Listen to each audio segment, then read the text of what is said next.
Bore तालुक्यातील नसरापूर येथे छोट्या चिमुकलीवर ज्या प्रकारे अत्याचार करून तिचा खून केला गेला, त्यातला जो आरोपी आहे भीमराव कांबळे याच्या अंगावर दख्खन पठार या हॉटेलचा टी शर्ट बघायला मिळालेला आहे.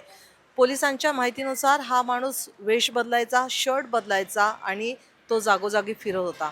याच दख्खन पठारचे मालक आत्ता आपल्या बरोबर आहेत.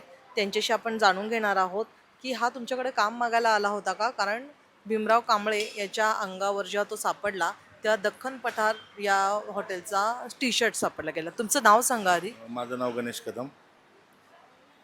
सकाळचं आम्ही इथं 10-11 वाजता आलो होतो. त्यानंतर तो रोडनी चालत चालला होता.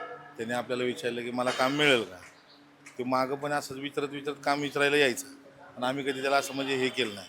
पण आता कसं झालं की तो विचारलं म्हणला की आता मला काम द्या, कामाला राहतो. मग मी आपलं म्हणलं तुझा बाबा अवतार एकदम बिघडलेला आहे, केस दाढी एकदम घाणेरडी झालेली आहे, तर तू काय करणार? त्याला मी ₹150 काढून दिले खिशातले. केस दाढी करायला मी त्याला पाठवला कापरोळा. तो पिऊन आला. पिऊन आल्यानंतर म्हणलं हा काय काम करणार दिसत नाही.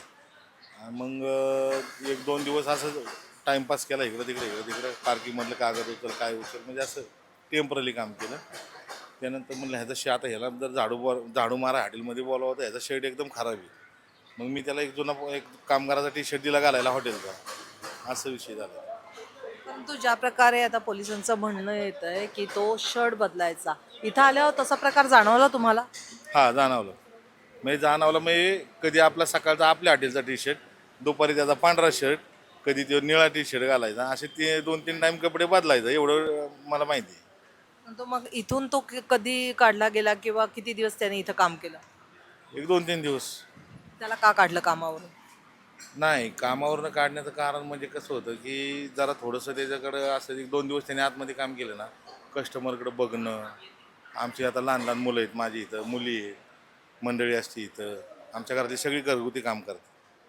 त्यामुळे मग मी म्हणलं हे म्हातारं जरा विचित्र दिसते. ते मी बोलायच्या आधीच तो मला बोलला, की माझी मंडळी आजारी मला जायचे. मी म्हणलं लगेच जा. म्हणजे एकूणच तुम्हाला संशय आलेला की त्याचं वागणं वगैरे चांगलं नाही. विचित्र. विचित्र. परंतु तुम्ही पण नसरापूर मी प्रॉपर गावामधले आहात, नसरापूरचा. तर नसरापूरमध्ये त्याचा वावर कसा होता?